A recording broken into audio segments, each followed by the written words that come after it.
in John chapter 14, verse 26, the Spirit gives us understanding of the Scriptures. The Holy Spirit doesn't only give us an answer, He gives us discernment about the person who needs to hear that answer.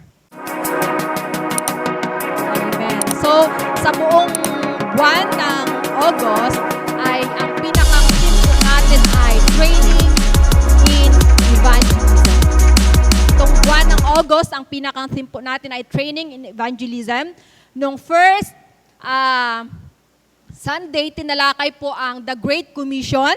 Nung second ay Witnessing and Evangelism. And nung Sunday, tinalakay po ni Pastor Andrew ang The Romans Road to Salvation. So sa umaga pong ito, hindi po natin ma-reach yung ating goal na isa pang kaluluwa para sa ating Panginoon kung wala ang banal na Espiritu. So this morning, tatalakayin po natin ang the role of the Holy Spirit in evangelism. Hinihiling ko po ang lahat na tumayo at buksan po natin ang ating mga Biblia sa aklat ng Matthew chapter 10 verses 19 hanggang 20. Mateo chapter 10 verses 19 hanggang 20. Nakita na po? Shout Amen! Sa mga nakakita ay sumigaw ng Amen! Matthew chapter 10 verses 19 hanggang 20. So sabay-sabay po natin itong basahin. Verse 19. When they deliver you over, do not be anxious how you are to speak or what you are to say, for what you are to say will be given to you in that hour. Verse 20, for it is not you who speak, but the Spirit of your Father is speaking through you. Salamat o Diyos sa umaga pong ito, sapagkat Ikaw ay tapat at mabuti sa buhay ng bawat isa sa amin. Hayaan mo, Panginoon, na sa umaga pong ito, ang iyong banal na Espiritu ang patuloy na magpagitna sa amin, patuloy na magsalita sa aming kalagitnaan, at hayaan mo, Panginoon, na marinig ng bawat isa sa amin ang iyong mensahe na nais mong iparating, Panginoon. Kaya Lord, sa oras na ito, hayaan mo, Panginoon, na iyong abang lingkod na gagamitin, na itago niyo po, Panginoon, sa inyong likuran, ang iyong kaningningan, iyong kadakilaan ang makita, at hindi ang kahinaan ng abang lingkod. Salamat, Panginoon, sa iyong pangunguna at paggabay, in Jesus' name. Amen and amen. Tayong lahat po ay makakaupo. So, the role of the Holy Spirit in evangelism. Sabi ko kanina, hindi po natin magagawa yung makadala pa tayo ng isang kaluluwa sa harapan ng ating Panginoon without the help and the power of the Holy Spirit. Amen. Amen.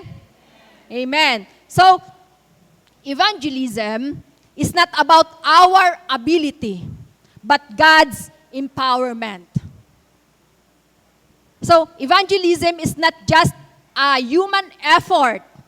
It is a divine assignment that God requires divine empowerment. So, mismo si Jesus Christ, sinend niya yung kanyang mga disciple. Without the Holy Spirit, evangelism becomes mere words, but with Him, it becomes a life-transforming experience. So napakahalaga po ang trabaho or ang gawain ng Banal na Espiritu kapag tayo po ay nagbabahagi ng salita ng ating Panginoon or nag-share ng gospel. At ano yung ating sinishare? Yung ano yung mga dapat po nating i-proclaim? 'Di ba? Sabi dito sa mga unang verses, ang ating ipipreach, ipoproclaim na gospel is repent.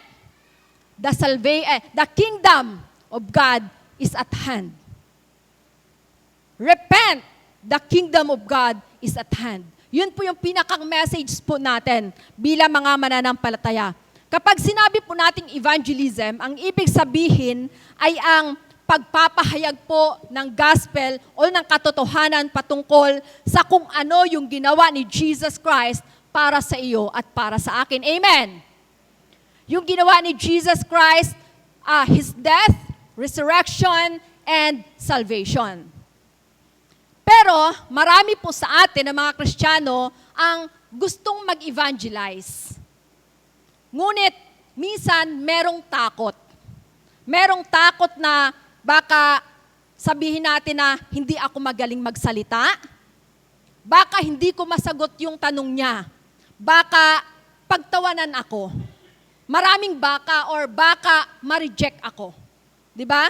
At minsan, ang pinakang malaking obstacle sa atin ng mga Kristiyano sa paggagawa ng evangelism ay hindi po yung unbeliever na pupuntahan natin. Minsan tayo mismo na mga believer, yung takot po natin. Kaya nga, bago ipinadala po ni Jesus ang kanyang disciple, ay hindi po siya nangako na magiging madali yung magiging trabaho nila. Sabi sa verse 16 ng chapter 10 ay, I am sending you out of a sheep in the midst of wolves. Tingnan po natin yung picture. Na yung sinasabi ni Jesus na sa evangelism po ay hindi po magiging madali.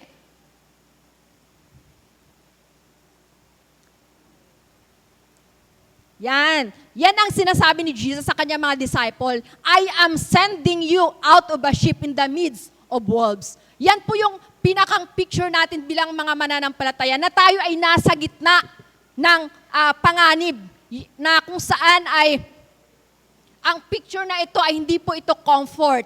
Ito po ay picture ng danger, opposition, and vulnerability. At sinabi ni Jesus na maaari silang pwedeng dakpin dahil sa paghahayag nila ng salita ng ating Panginoon, ng good news. Pero ang sinabi ni Jesus dito ay, do not worry about how or what you should speak. Yun yung kanyang pangako. Kaya Jesus does not send His disciples without His provision. God gives His assignment and God provides the empowerment. Binibigyan niya tayo ng assignment, tinawag niya tayo para sa assignment na yan, pero hindi niya ipinangako na iiwan na tayo doon. Kundi, ang pangako ng ating Panginoon ay sasamahan niya tayo. Sasamahan niya tayo. Kaya ay sa evangelism po, hindi ang tanong ay magaling ba ako magsalita? Hindi rin ang tanong ay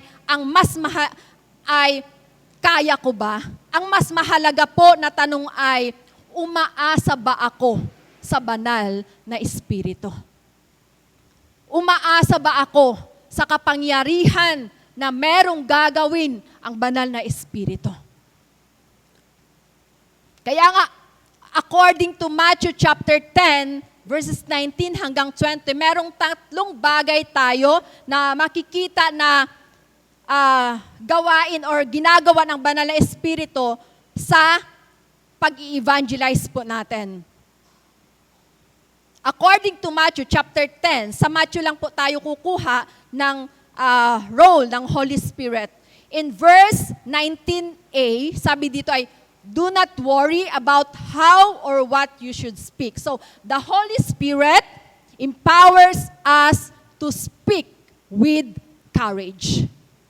The Holy Spirit empowers us to speak with courage. Napakaganda po yung sinabi dyan. Do not worry. Church, do not worry. In Greek word, ang salitang worry po ay mirimnao. Merong kahulugan na mirimnao na kung saan ang idea nito ay be anxious, troubled, or mentality distracted by fear and concern. Parang ganito po. Dahil may fear po tayo, nag-worry po tayo, parang ganito yung sinasabi natin. Ano yung sasabihin ko? Paano kung mali yung sasabihin ko? Di ba? Minsan yan yung nag-ano sa utak natin. Paano kung hindi siya maniwala sa akin or sa sinasabi ko? Paano kung magtanong siya at hindi ko alam? Kapag ganito po, yung nagiging mindset natin, ang pinakang focus po natin is lumilipat from God's power sa ating limitation. Na imbis yung power na nakafocus tayo sa power at gagawin ng Diyos doon sa babahagi na natin ang salita ng ating Panginoon, nakafocus po tayo sa limitation po natin, sa mga hindi natin kayang gawin. Kaya nga, sabi ni Jesus, do not worry. Hindi po sinabi ni Jesus na there will be no opposition. Hindi niya sinabi doon. Kaya pinangunahan na agad sila ni Jesus na hindi magiging madali yung trabaho ninyo. Kaya ipinadala niya ang banal na Espiritu para tayo po ay tulungan. Hindi rin po niya sinabi na you will never be afraid.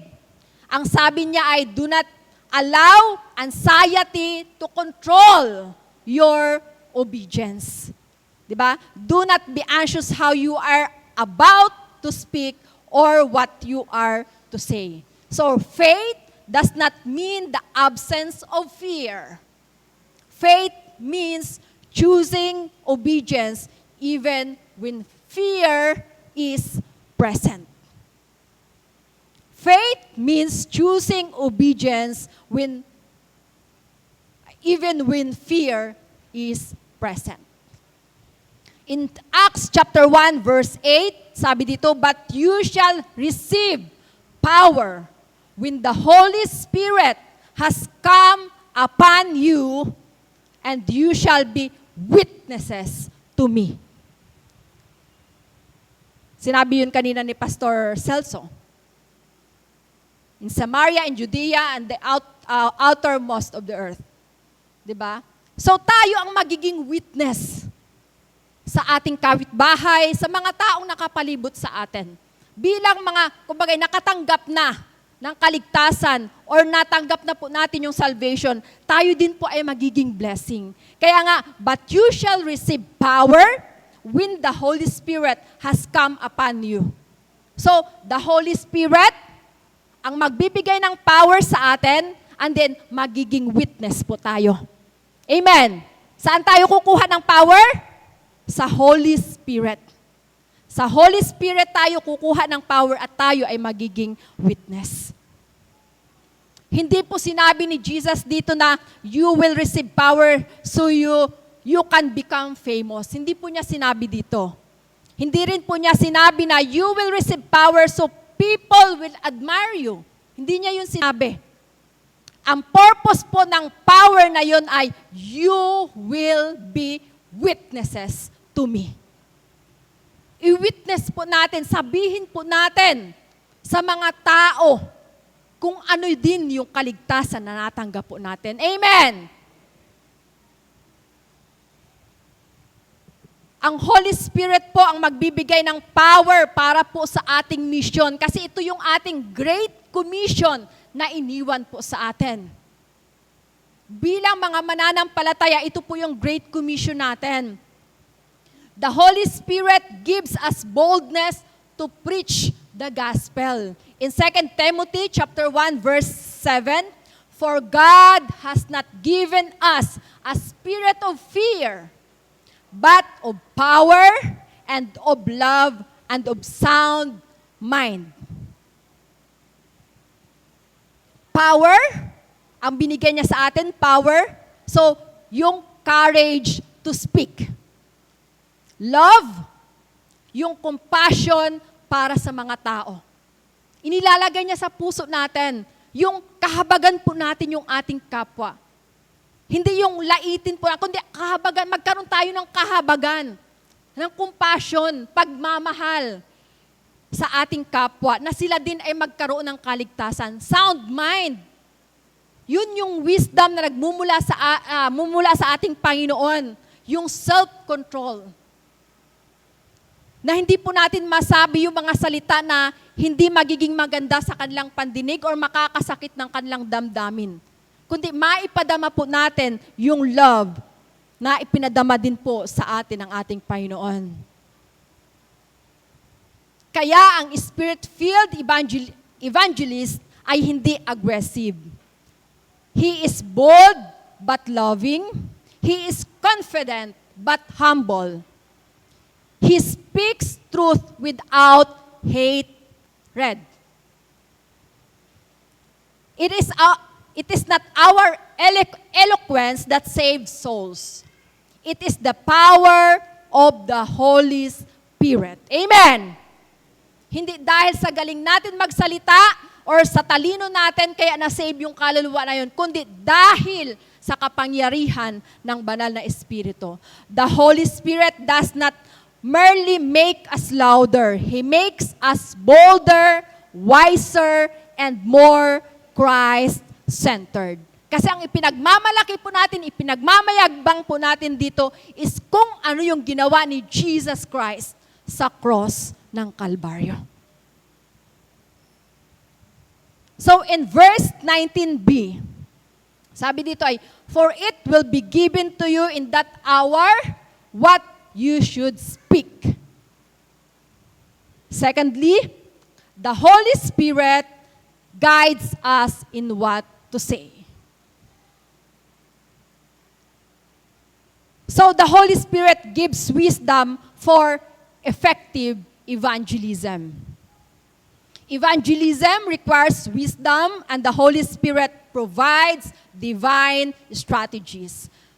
The Holy Spirit gives divine wisdom and guidance. So, pansinin po natin yung praise for what you are to say will be given to you in that hour. In that hour. Hindi po sinabi dito na you will know everything beforehand. Instead, it will be given to you in that hour. Diba? In that hour, yung panahon na nag-share ka ng good news, ng gospel, ibibigay ng banal na Espiritu kung ano yung mga sasabihin mo. Na-experience ba natin yon? Na mayroon tayong kausap, tapos lumalabas na lang yung mga salita na hindi natin inakala, hindi natin inisip, pero lumalabas na lang yan. And that's the work of the Holy Spirit sa ating mga buhay. Amen! Yan po ang ginagawa ng banal na Espiritu po kapag tayo po ay nag-i-evangelize. May mga pagkakataon sa evangelism na hindi natin alam kung saan po tayo pupunta or ano yung ating unang sasabihin or ano yung ating ibubungad na sasabihin. Kaya minsan, ang una po nating sinasabi sa ating kausap ay, kamusta ka? Diba? Yun ang una nating sinasabi. Nangangamusta muna tayo. Kumbaga, nagbibuild muna tayo ng relationship. Kasi pag nakabuild na po tayo ng good relationship, madali na lang po na makapag-singit or makapag-share ng Word of God. So, it is important na makapag-build tayo ng magandang relasyon sa ating kapwa or doon sa tinatarget po natin na kaluluwa. Kaya pag sinabi po natin na kamusta ka, syempre sasagot siya na minsan pagod na ako sa buhay. Parang gusto ko nang sumuko. Di ba? Minsan may mga ganon, may mga ganito akong problema, mag-o-open na yun sa'yo. Kaya doon na mag-i-start yung conversation nyo. Doon na mag-i-start at papasok yung Word of God. At doon na mag-i-start ang Holy Spirit na magbibigay sa atin ng mga salita na dapat po nating gagawin. Dito po pumapasok yung guidance ng Holy Spirit. He teaches and reminds us of God's Word.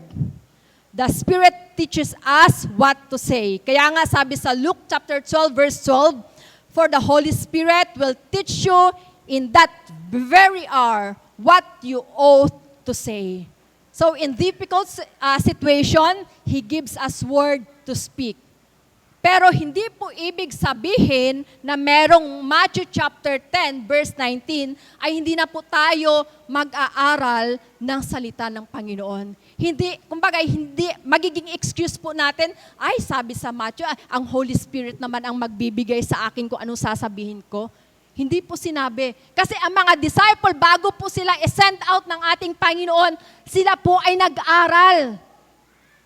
Diba?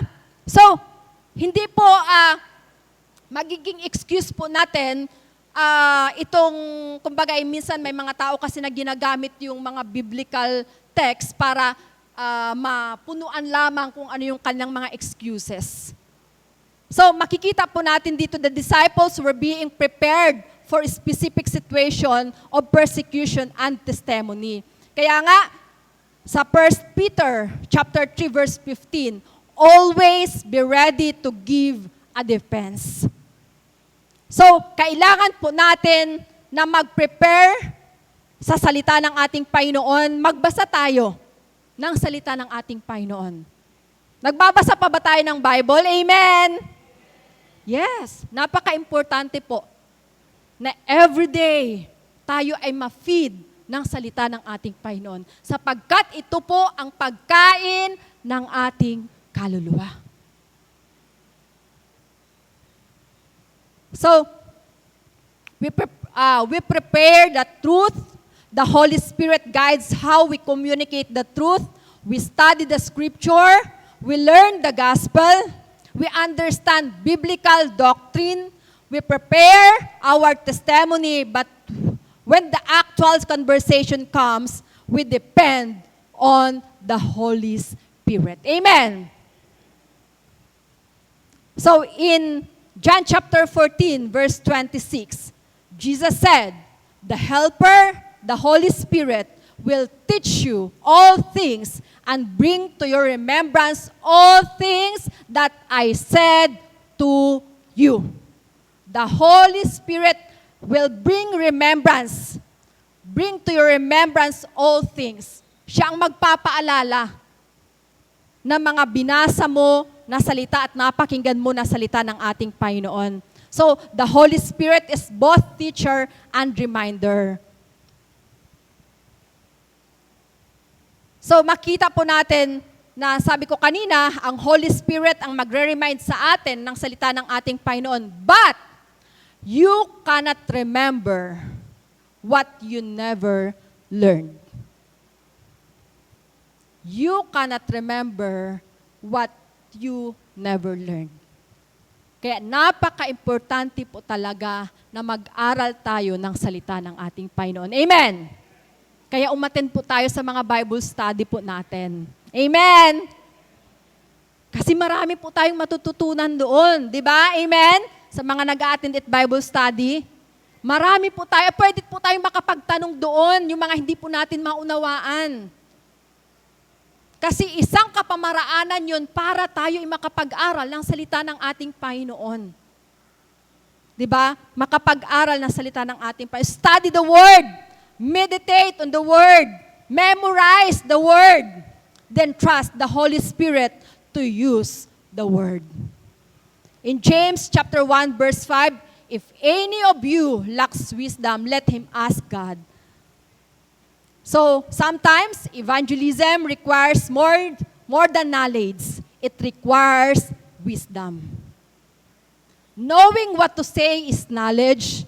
Knowing when, how, and why, what to say, it is wisdom. So, sabi sa 1 Corinthians, chapter 2, verses 4 hanggang 5,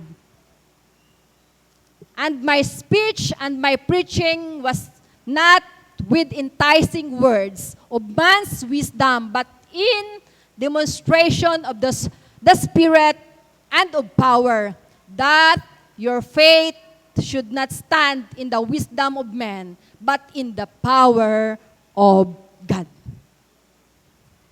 So, the gospel is not just words, but power.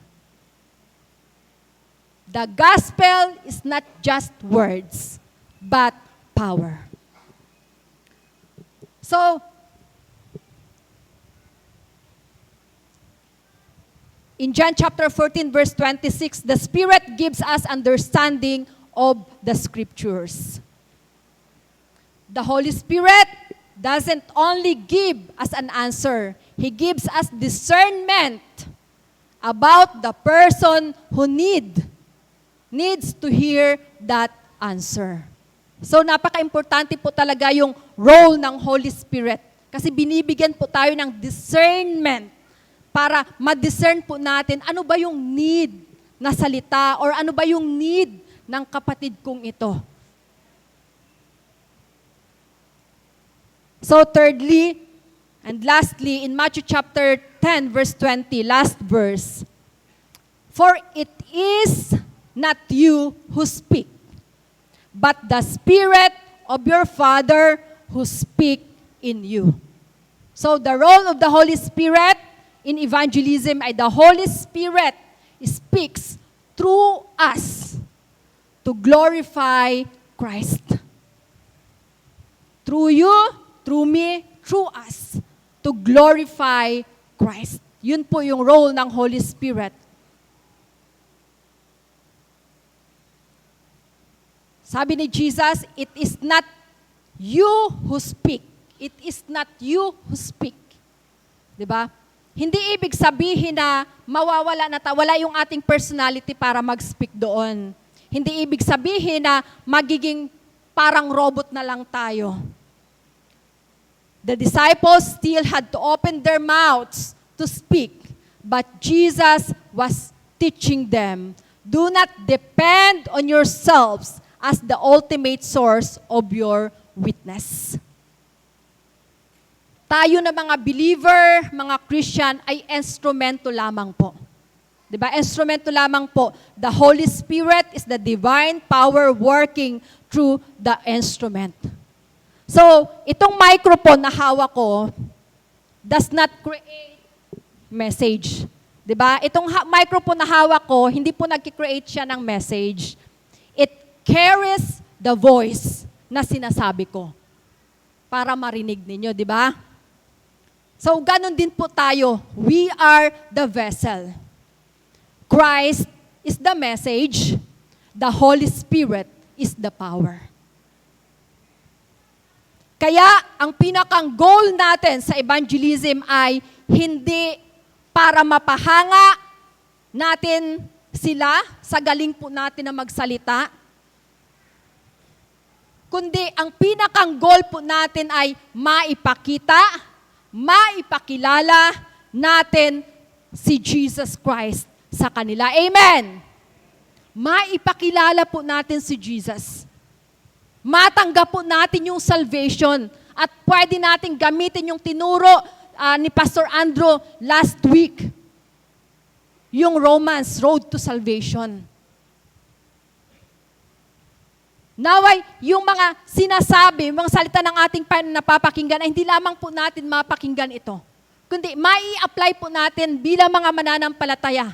At magawa po natin yung inatang po sa atin na Great Commission to go. To preach the good news. To make disciples. To baptize. In the name of the Father and of the Son and of the Holy Spirit.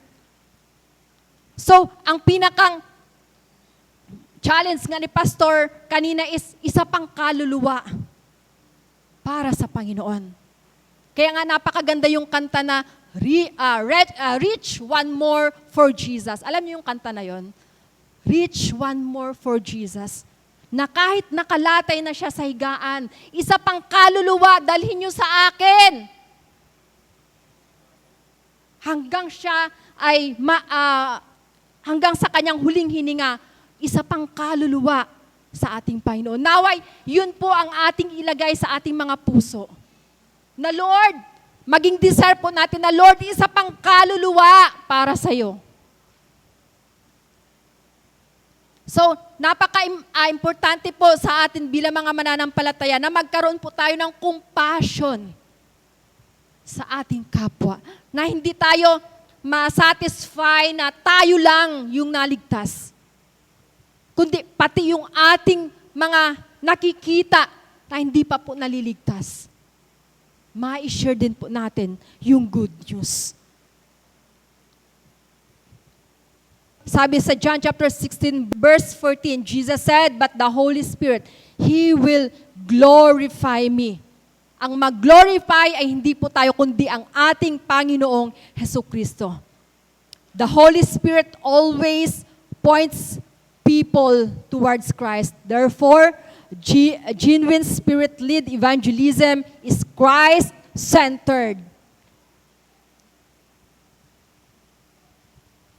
Kung pagkatapos nating magsalita, ang tao, pag tapos nating magsalita ay kung ang tao lamang ay humanga lamang sa personality po natin, sa preaching style natin, sa intelligence natin, sa storytelling natin,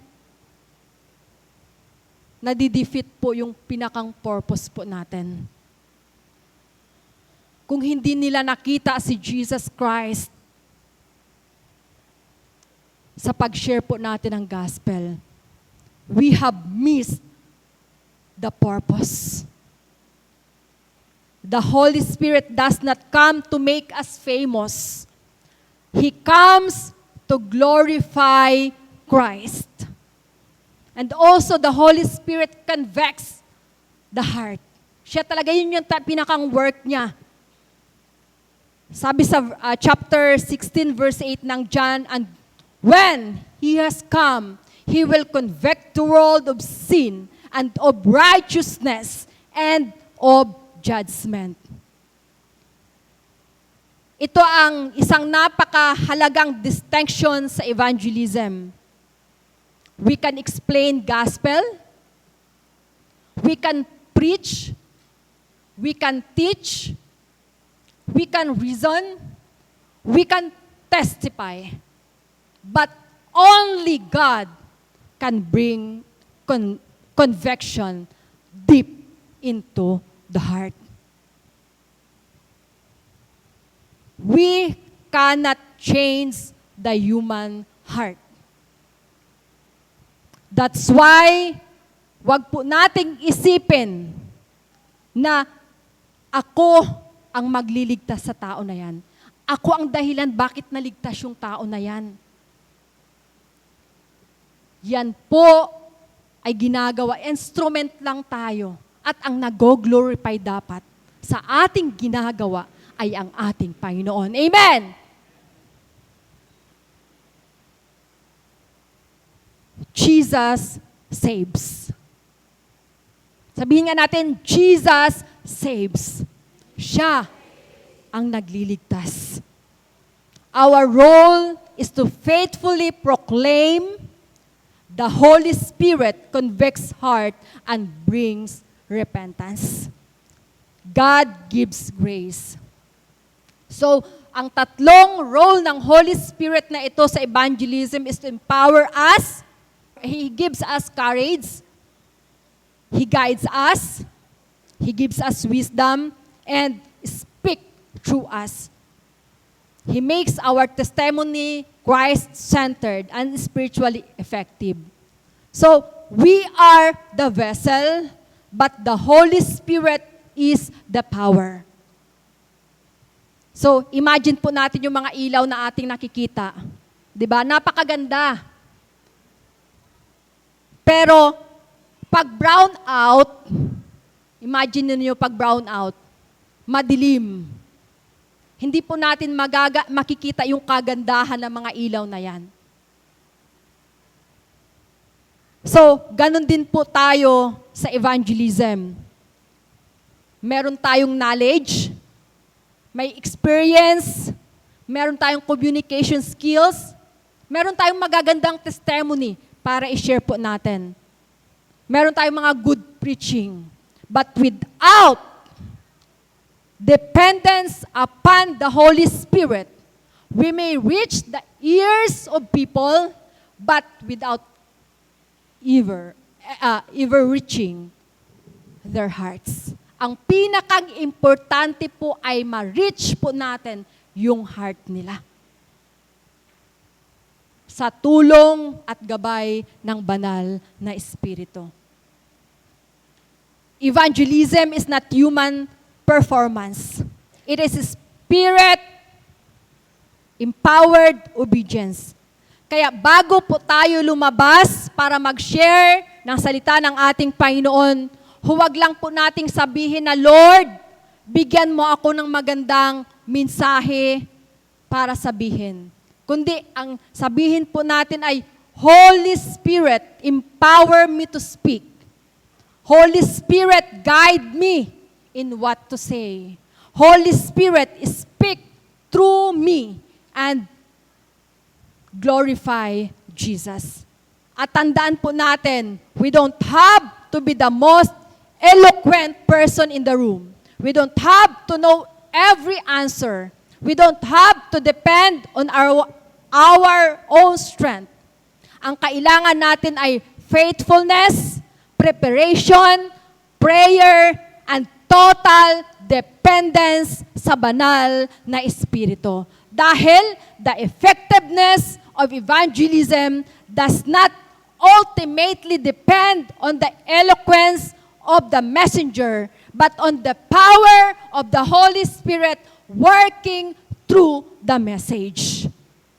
So, ang pinakang challenge po natin sa bawat isa, prepare the word, pray for the person, open your mouth, trust the Spirit, and glorify Jesus. We carry the gospel, but the Holy Spirit carries the power. The Holy Spirit is the key to effective evangelism. He gives boldness, convicts hearts, provide wisdom, work miracles, and empowers us to be witnesses everywhere. If we rely on Him, our preaching will be powerful and effective. If we rely on Him, our preaching will be powerful and effective. And lastly, our message will be repent. The kingdom of heaven is at hand. And reach one more for Jesus. Thank you, Father God, sa umaga pong ito. Sa inyong mga salita na patuloy pong nagpapaalala sa amin na ang role ng Holy Spirit ay tulungan kami, Panginoon, na patuloy na maipalaganap ang inyong mga salita. And help us, Father God, dahil hindi po namin ito magagawa sa ganang amin. Lord, patuloy mong ilagay sa aming mga puso ang mga kaluluwa na wala pa po sa inyo. Lord, thank you so much, Father God, dahil patuloy mong ibinibigay sa amin, O Diyos, ang burden to reach one more for you. Lord, patuloy mong ilagay sa aming mga puso ang mga tao na yan, na sa ganon maranasan din nila, Panginoon, kung ano yung aming nararanasan na kalayaan dahil yan po ang iyong pangako sa amin, na kami ay palayain sa lusak ng kasalanan. Maranasan po namin, O Diyos, ang buhay na iyong pinangako kasama ka. Lord, salamat sa bawat isa sa amin. Salamat, O Banal na Espiritu, sa inyong mensahe sa umaga po ito. Sa iyo ang karangalan, papuri at pagsamba. In Jesus' name, Amen.